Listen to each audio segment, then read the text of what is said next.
Mana benzinni gaz qilib yoqyapti. Bu mana bu garajning kattalar bilan tuzilishni kuchi yetadi. Balandlikni ko'tarib xavf olayotgan bo'lsa, qarang, ko'p yoradigan qilsa bo'ladimi? Ko'p yoradigan qilsa bo'ladimi? Agar vodorod bilan aralashtirsa, yana effektiv. Xuddi shunday, agar bu vodorod bilan aralashtirsak, effektiv oshish kerak, shuni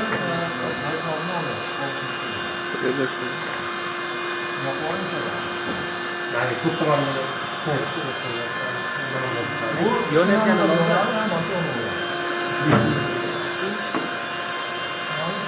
benzin yoqqandan keyin nimaga qo'shmaganmiz benzinni? Yo'q. Qo'shgan bo'lsangiz ayting. Domla, qo'shgan bo'lsangiz ayting. Qo'shgan bo'lsangiz ayting. Sekretini biling. Domla endi qo'l 1 litr benzin 4 soat yonadi shunday. Bittalik garelkada iskanada mana bu ukrainskiy pechka bor. 5 kW garelkasida 1 soat yonadi. Agar vodorod bilan U 5 kvadrat degani qancha ketadi ekan u? 50 kvadrat ketadi. Ha, endi boyagi domla hali bu vodorod qo'shib ko'paytirilmoqchi, 8 soatgacha yetkazmoqchi. Keyin yana bitta narsa qilmoqchi bo'ldim. Endi oldingi guruh bilan bir harakat qilib topdik, ikkilamchi teplarmeniga olib, xonani haroratini havo bilan isish.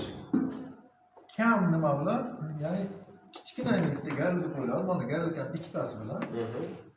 Mana bu yerda teplarmenik tomda.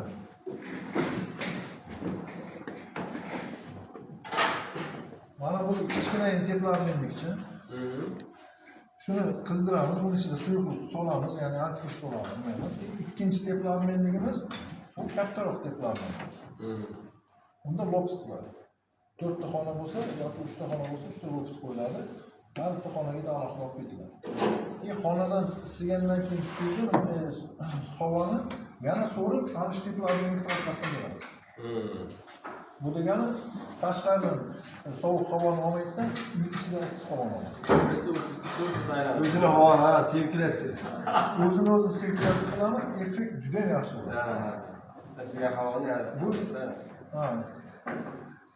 Bu ko'p mamlakatlardan olingan deydi. Endi ozgina shuni o'zgartirish kiritamiz, chunki u mamlakatdan olingan bilan o'zgartirish kiritmasak bo'lmaydi. Ularda ham boshqa bo'ladi. Tekshirib ko'rsak, ozgina maqsad keyin uni Xitoyga zakaz qilsa bo'ladi. Bu teplarmenlik ko'ryapsan, qancha qavatdan iborat. Ular 3-4 ta qavatdan iborat.